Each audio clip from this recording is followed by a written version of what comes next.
Hello students, how are you? I hope all of you are fine. Student, today we are going to discuss a new topic of class 10th physics of chapters number 14, sources of energy. Sources of energy का एक topic हम discuss करेंगे आज, that is wind energy. ठीक है, तो इसमें हम wind energy पढ़ेंगे, डिस्कस करेंगे wind मिल के बारे में, ठीक है ना, डिस्कस करेंगे wind जनरेटर के बारे में, and after then some advantage of wind energies, and last में हम डिस्कस करेंगे limitation of harnessing of wind energy. मतलब विंड एनर्जी को जब हम यूटिलाइज करते हैं तो उसके लिए क्या क्या हमारे पास लिमिटेशंस आते हैं, वो सारी चीजें हम डिस्कस करेंगे.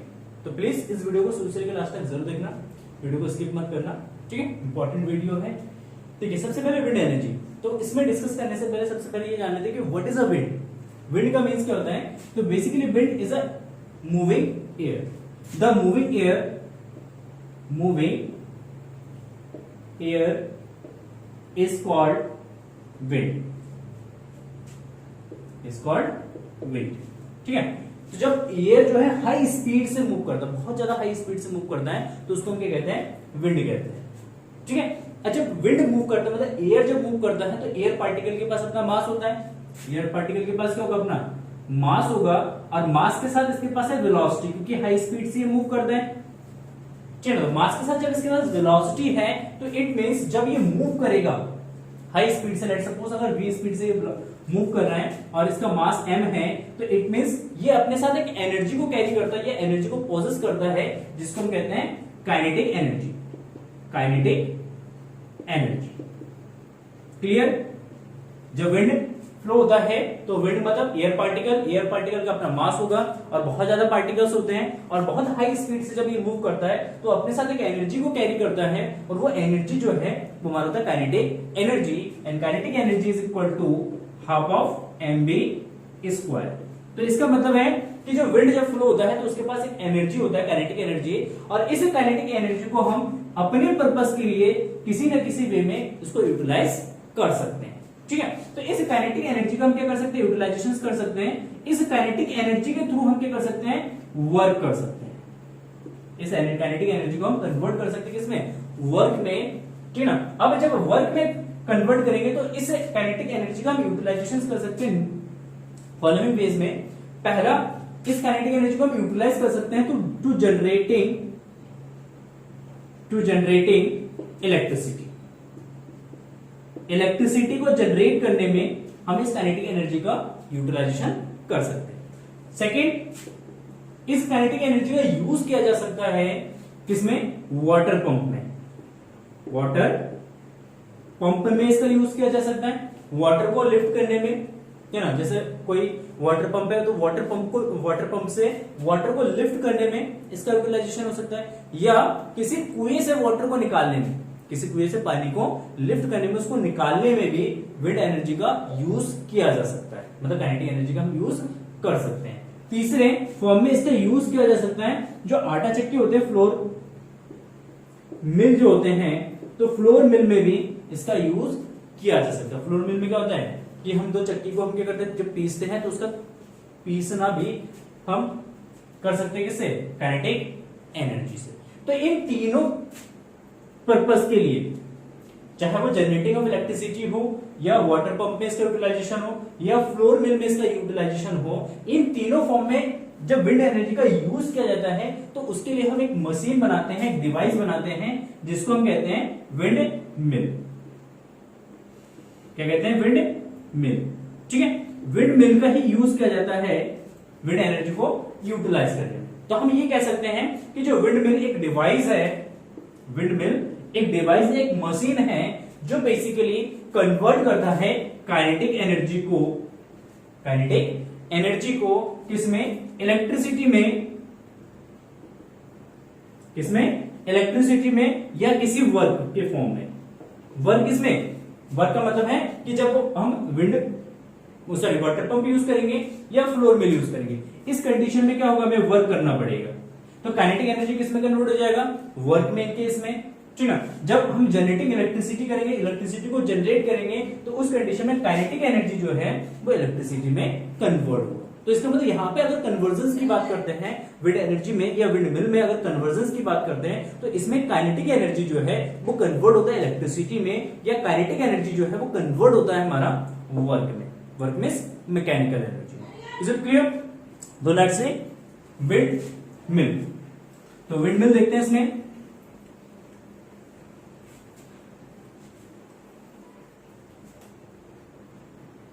विंड मिल, विंड मिल देखिए विंड मिल क्या होगा?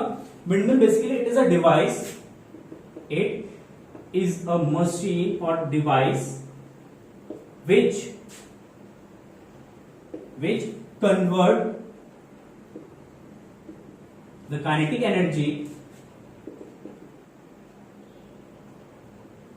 of wind, which convert the kinetic energy of wind into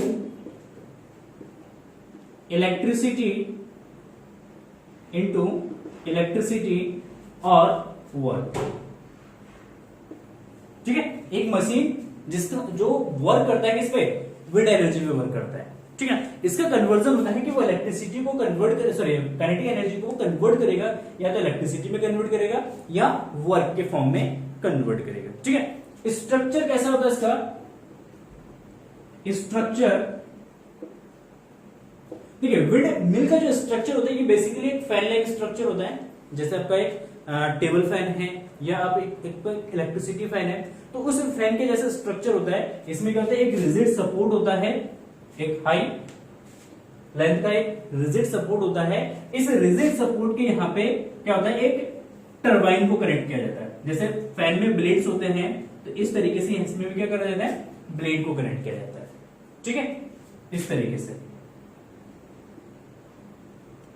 तरीके से यहाँ पे कुछ ब्लेड्स क्या होते हैं? कनेक्टेड होते हैं। 3 या 4 ब्लेड्स कनेक्टेड हो सकते हैं। ठीक है, क्लियर है? अच्छा, इस तरीके का इसका स्ट्रक्चर होता है, फैन लाइक स्ट्रक्चर होता है। एक रिजिड बॉडी, रिजिड सपोर्ट के ऊपर या रिजिड स्टैंड के ऊपर एक फैन को क्या करा जाता है? कनेक्ट किया जाता है। अब जैसे ही जब हाई स्पीड विंड जब इससे आके स्ट्राइक करता है, इससे टकराता है, जब हाई स्पीड विंड इससे आके क्या करता है? टकराता है, तो ये विंड जो है, विंड के पास जो काइनेटिक एनर्जी होती है, काइनेटिक एनर्जी क्या करता है? इस टरबाइन को या इस ब्लेड को यहाँ पे क्या करता है? रोटेट करता है। इसको यहाँ पे जब रोटेट करा जाता है, जब ये रोटेट करता है तो इसका जो शाफ्ट होता है ये, ठीक है, इस शाफ्ट के साथ हम क्या करते हैं? या तो किसी पंप को कनेक्ट कर देते हैं यहाँ पे, या किसी फ्लोर मिल को कनेक्ट कर दिया जाता है, या इसी के साथ यहाँ पे ऊपर ही एक जनरेटर को कनेक्ट किया जाता है। ठीक है, एक छोटा सा जनरेटर होता है जो इसके साथ यहीं पे क्या होता है? कनेक्टेड होता है।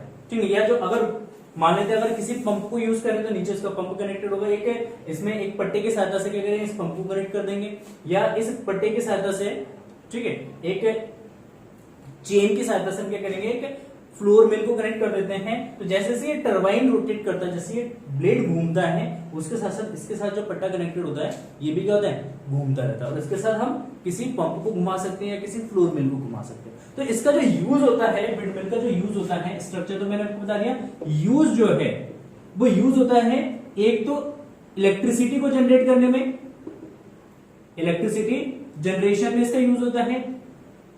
ठीक है, सेकेंड इसका यूज होता है फ्लोर मिल में, फ्लोर मिल में इसका यूज होता है आटा को पीसने में, गेहूं को पीसने में, ठीक है, आटा बनाने में इसका यूज होता है। दूसरा यूज होता है जो वाटर पंप होते हैं, इन वाटर पंप में भी इसका यूज किया जाता है। ठीक है, क्लियर है? इसका यूजेस इतना होता है विंड मिल का। अब अगर किसी विंड मिल की यूज हेल्प से हम क्या करते हैं? इलेक्ट्रिसिटी को अगर जनरेट करते हैं, कोई भी विंड मिल अगर इलेक्ट्रिसिटी को जनरेट करता है तो उसको हम कहते हैं विंड टरबाइन। क्या कहेंगे? Wind turbine. ठीक है, अगर कोई विंड मिल अगर वो इलेक्ट्रिसिटी को जनरेट कर रहा है, या इलेक्ट्रिसिटी के जनरेशन में उसका पर्पस या इलेक्ट्रिसिटी प्रोडक्शन में अगर उसका यूज होता है तो उसको हम कहेंगे विंड टरबाइन। विंड टरबाइन इसलिए कहा जाता है क्योंकि इस ब्लेड के साथ यहाँ पे हमारा एक जनरेटर, एसी जनरेटर क्या होता है? कनेक्टेड होता है। तो जैसे जैसे ये हमारा ब्लेड यहाँ पे रोटेट करता है तो उसके साथ हमारा जनरेटर भी यहाँ पे रोटेट करता है, मतलब जनरेटर के अंदर जो आर्मेचर कॉइल होता है वो रोटेट करता है, और उसके साथ ही यहाँ से एसी करंट प्रोड्यूस होता है। तो इसलिए इस डिवाइस को यहाँ पे विंड मिल को हम क्या कहेंगे, विंड टरबाइन। ठीक है, और जो एक कंप्लीट जो सेटअप होता है, the complete setup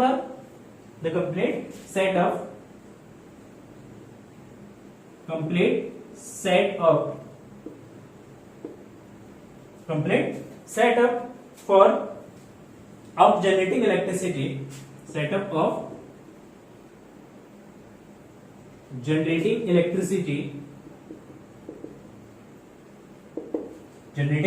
electricity by using the wind energy, wind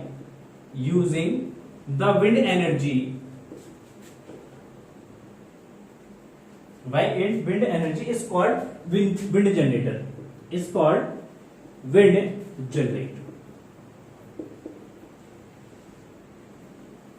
उसको कहेंगे विंड जनरेटर कहते हैं।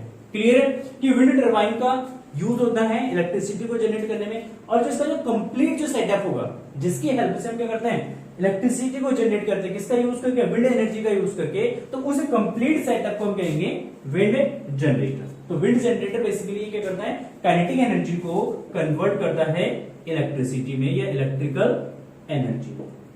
ठीक है, क्लियर है, इतना समझ में आ गया। विंड मिल का काम क्या होता है, किस प्रिंसिपल पे वर्क करता है, ये समझ में आ गया। इसका स्ट्रक्चर कैसा है, इसका यूज कहाँ किया जाता है, और विंड एनर्जी का या विंड मिल का अगर यूज करते हैं हम इलेक्ट्रिसिटी जनरेट करने में, तो उसको हम विंड टरबाइन कहेंगे, और पूरा जो कंप्लीट सेटअप होगा उसको हम कहेंगे विंड जनरेटर। क्लियर है। अब कुछ इसमें जल्दी से एडवांटेज देखते हैं कि विंड एनर्जी का कौन कौन से एडवांटेज है। सो नाउ डिस्कस करते हैं एडवांटेज ऑफ विंड एनर्जी। उससे पहले एक छोटा सा टॉपिक डिस्कस कर लेते हैं कि विंड एनर्जी फॉर्म क्या होते हैं, फार्म्स। ठीक है ना, जो विंड एनर्जी फार्म्स होते हैं, इसमें बेसिकली कि नंबर ऑफ विंड मिल्स को या नंबर ऑफ विंड जनरेटर को हम क्या करते हैं, लार्ज एरिया में उसको प्लांटेड करते हैं, उसको लगाते हैं। ठीक है, जब बहुत ज्यादा एरिया में हम क्या करते हैं, विंड जनरेटर को लगाया जाता है, बहुत सारे विंड जनरेटर को स्टैब्लिश किया जाता है, तो फिर उन सारे विंड जनरेटर से जो इलेक्ट्रिसिटी प्रोड्यूस होता है, उन सारे इलेक्ट्रिसिटी को जब सारे विंड टरबाइन से या विंड जनरेटर से जब इलेक्ट्रिसिटी जनरेट होता है, तो उन सारे इलेक्ट्रिसिटी को आपस में मिक्स करके, कंबाइन करके फिर उसका यूटिलाइज किया जाता है कमर्शियल यूज में। ठीक है, तो विंड एनर्जी फार्म बेसिकली क्या होता है, ऐसा एरिया या ऐसा फार्म जिसमें बहुत ज्यादा विंड जनरेटर को लगाया जाता है। ठीक है, क्लियर है। देखिए नेक्स्ट वाला advantage of wind energy. Wind energy का क्या एडवांटेज है, सबसे पहला एडवांटेज है कि it is an environmental friendly and efficient source of renewable energy. तो बेसिकली क्या है, जो विंड एनर्जी है ये एनवायरमेंटल फ्रेंडली है। ठीक है ना, एनवायरमेंटल फ्रेंडली का मीन्स है ये किसी भी अदर नेचुरल फिनोमेना को या नेचुरल जो हमारा एनिमल्स, प्लांट्स है या ऑर्गेनिजम्स है, उसको ये डिस्टर्ब नहीं करता है। ठीक है, जैसे हमने देखा था कि हाइड्रो इलेक्ट्रिसिटी है वो एनिमल्स एंड प्लांट को डिस्टर्ब करता है, वो उसको खत्म कर देता है। जो विंड एनर्जी है या विंड एनर्जी मिल है या फार्म है, ये कभी भी एनवायरमेंटल को कोई भी हानि नहीं पहुंचाता है। ठीक है, क्लियर है, इसलिए एनवायरमेंटल फ्रेंडली होता है। प्लस ये जो है एक रिन्यूएबल सोर्सेज ऑफ एनर्जी है, क्योंकि हमें पता है नेचर में विंड जो है वो हमेशा फ्लो होता रहेगा। ठीक है ना, मिलियंस ऑफ ईयर तक, करोड़ों हजारों साल तक वो विंड फ्लो होता रहेगा, तो इसीलिए हमें कंटिन्यूअसली जो है एनर्जी वो हम मिलता रहेगा। तो इसका मतलब ये एक रिन्यूएबल सोर्सेज ऑफ एनर्जी। दूसरी चीज, it required no recurring expenses on the production of electricity. Recurring expenses means, देखिए यहाँ पे रिकरिंग एक्सपेंसेस मींस ये है कि अगर हमें इलेक्ट्रिसिटी का प्रोडक्शन करना है, तो इलेक्ट्रिसिटी के प्रोडक्शन के लिए हमें बार बार इस प्लांट को लगाने में या उसके मेंटेनेंस में बार बार हमें खर्च करने की जरूरत नहीं है। अगर विंड एनर्जी फार्म एक बार अगर एस्टेब्लिश कर देते हैं, तो वो कुछ सालों तक, 10, 15, 20 सालों तक वो बिना उसमें और ज्यादा एक्सपेंस करे, बिना ज्यादा उसमें खर्च करे, हम कंटिन्यूअसली क्या कर सकते हैं, इलेक्ट्रिसिटी को प्रोड्यूस कर सकते हैं। तो इसका मतलब इस फॉर्मेट से या इस वे से अगर इलेक्ट्रिसिटी को जनरेट करते हैं, तो ये हमारा बहुत लो कॉस्ट प्रोडक्शन आता है, इसमें बहुत कम खर्च में हम ज्यादा इलेक्ट्रिसिटी को प्रोड्यूस कर सकते हैं। तो इसलिए इसमें कोई रिकरिंग एक्सपेंसेस नहीं होता है। And third is most important, it does not cause any pollution. इससे किसी भी तरीके का कोई भी ना एयर पॉल्यूशन होता है, ना सॉइल पॉल्यूशन होता है, ना साउंड पॉल्यूशन होता है, किसी भी तरीके का कोई भी पॉल्यूशन इससे नहीं होता है। तो इसलिए अगर कोई पॉल्यूशन नहीं हो रहा है तो इसका मतलब ये इन्वायरमेंटल फ्रेंडली है, इको फ्रेंडली है, हम कह सकते हैं। ठीक है, तो ये कुछ एडवांटेज है विंड एनर्जी के।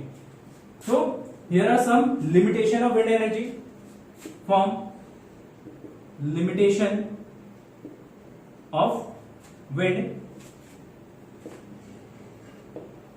एनर्जी।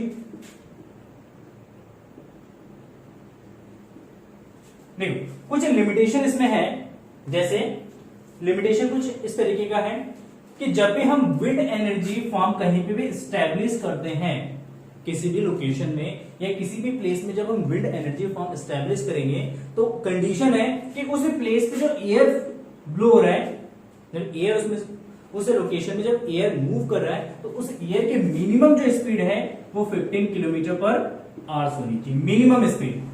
मतलब विंड के पास अगर इतनी स्पीड है तो हम विंड एनर्जी फॉर्म स्टैब्लिश कर सकते हैं। तो फर्स्ट कंडीशन है, लिमिटेशन है कि विंड की जो स्पीड है, मिनिमम जो स्पीड है वो 15 किलोमीटर पर आवर्स की होनी चाहिए। ठीक है, जो कि हमेशा नहीं रहता है। ठीक है ना। सेकेंड कंडीशन कि जहां पे भी हम विंड एनर्जी फॉर्म फिल करते हैं, मतलब स्टैब्लिश करते हैं, लगाते हैं, वहां पे कंटिन्यूअसली जो है पूरे साल जो है वो एयर फ्लो होना चाहिए। ठीक है, अगर मान लेते हैं कि किसी भी लोकेशन में, जैसे हम मान लेते हैं कंट्री में, इंडिया में किसी भी लोकेशन में अगर हम विंड फॉर्म स्टैब्लिश करते हैं और वहां पे महीने या 3 या 4 महीने ही विंड फ्लो होता है और उसके बाद 6-7 महीने विंड फ्लो नहीं होता है, तो उसका मतलब क्या है कि हम जब इलेक्ट्रिसिटी का प्रोडक्शन करेंगे वो केवल 3 से 4 महीने ही हम प्रोडक्शन कर सकते हैं। बाकी के मंथ जो हमारा फॉर्म होगा, जो हमारा सेटअप होगा, उसको हमें बंद कर रखना पड़ेगा। तो ये हमारे लिए एक बहुत ज्यादा डिफिकल्ट क्रिएट करेगा, बहुत ज्यादा प्रॉब्लम क्रिएट करेगा। तो इसीलिए लिमिटेशन ये आती है कि विंड एनर्जी फॉर्म जहां पे भी स्टैब्लिश किया जाए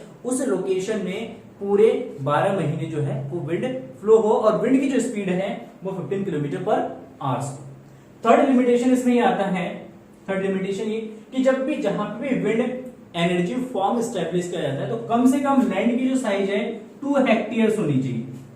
2 हेक्टेयर्स मिनिमम लैंड होनी चाहिए।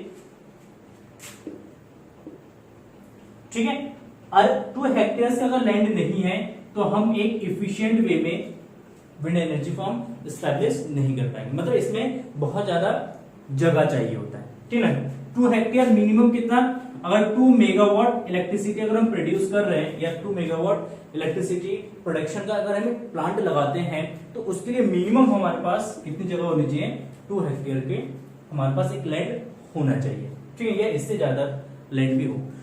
तो इसका मतलब क्या है कि जब भी विंड एनर्जी फॉर्म स्टैब्लिश किया जाता है तो उसके लिए हमें बहुत जगह की जरूरत होती है। ठीक है, इसके अलावा अगर हम बाकी अदर प्लांट में जाते हैं, जैसे हाइड्रो इलेक्ट्रिसिटी हो गया या थर्मल पावर प्लांट होता है या हमारा बायोगैस प्लांट होता है, इसके लिए जगह कम चाहिए होता है। कम जगह में ही हम इनके प्लांट को लगा सकते हैं, लेकिन विंड एनर्जी फॉर्म के लिए हमें जगह ज्यादा चाहिए। तो इसका मतलब है कि ये लैंड को बहुत ज्यादा ऑक्यूपाई करता है।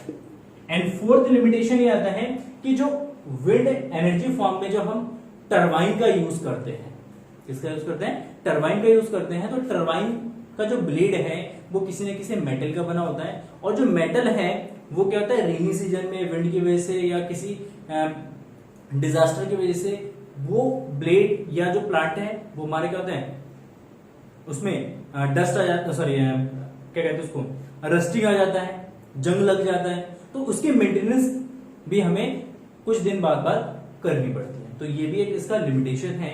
तो मेन लिमिटेशन यही है कि विंड इतनी स्पीड से फ्लो होना चाहिए और मिनिमम ऐसी जगह हम इसको लगा सकते हैं विंड एनर्जी फॉर्म को जहां पे 12 महीने क्या हो, विंड फ्लो हो, और थर्ड कि ये जगह को ज्यादा घेरे। तो ये कुछ लिमिटेशन है। तो कुछ लिमिटेशन के साथ साथ कुछ इसके एडवांटेज भी है। ठीक है, तो आई होप आपको विंड एनर्जी समझ में आ गया होगा। फिर भी अगर कोई डाउट है, कोई क्वेश्चन है तो आप कमेंट सेक्शन में जाके पूछ सकते हैं या पर्सनली मेरे से पूछ सकते हैं। Thank you for watching this video and have a nice day. Bye bye.